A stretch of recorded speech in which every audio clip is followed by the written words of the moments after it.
And one thing that I've learned recently, doing some research about the culture and Hollywood, is that I got very surprised to see the role that China plays in Hollywood now and on the entertainment industry in general.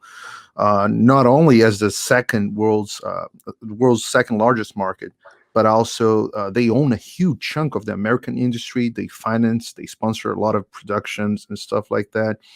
Did you experience any Chinese influence in Hollywood? I know it's something fairly newer that has been going on. Did you experience it, Yes. or have you heard of it, seen it, Yes, happening I to? big time. The I'm glad you brought this up. The China issue is insane. I wanted everybody to just think about this real quick, okay? China as a nation fundamentally does not want our style of government to exist in the world ever. The government that you have in Brazil, the government we have here, they don't want that to exist. They want everything to be under their rule, their control, okay?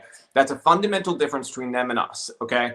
And if you look at this, I mean, just imagine us saying, hey, China, we want to go and fund all of your cultural institutions, and we would like to shape them to benefit our cultural vision for the world.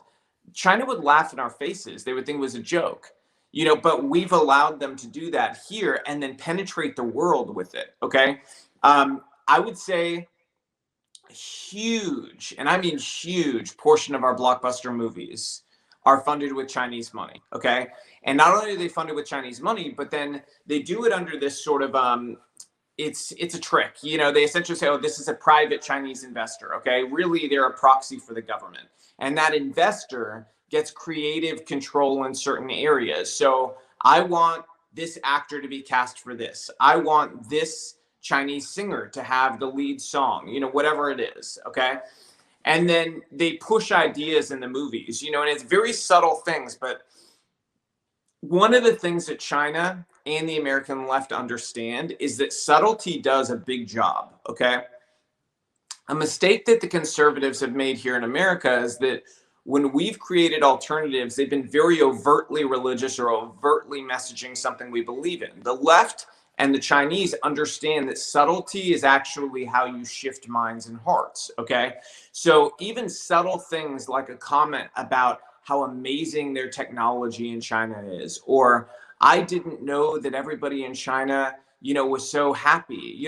Things like that will get pushed into a movie script. They're very subtle, but it changes the way people think about China when it does come up. It's sort of similar to, they're not just doing this in movies, they're doing it in places like TikTok. So our fastest growing social media channel in the US is literally controlled by the Chinese government, and they're able to sort of change the social atmosphere based off of how they algorithmically manipulate people, especially young people, into believing certain things. So they may be able to twist those young people into believing that China owns the entirety of the South China Sea and that nobody else has a right to it.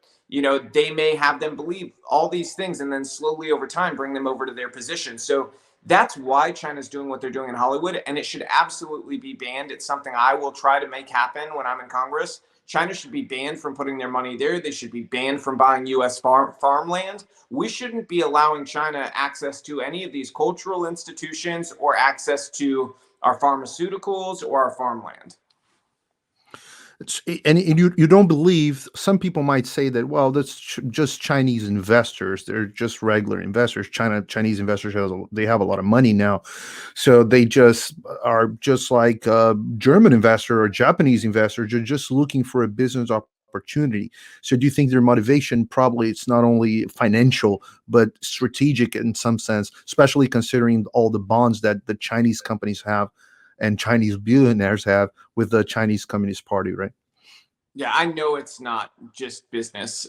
This is something that everybody's aware of how the system works there, and you don't become a billionaire in China unless you answer to the Communist Chinese Party. There's a reason why Jack Ma, who's the richest person in China and in private business, has not been seen more than like 3 times in the last 8 months, because he made the Chinese government upset, and they control him. They can make him disappear forever if they want to, and ultimately Everybody there in China answers to the government. That's how it works. They roll with an iron fist. There's no ifs, ands, or buts about it. There's nobody who gets out of it.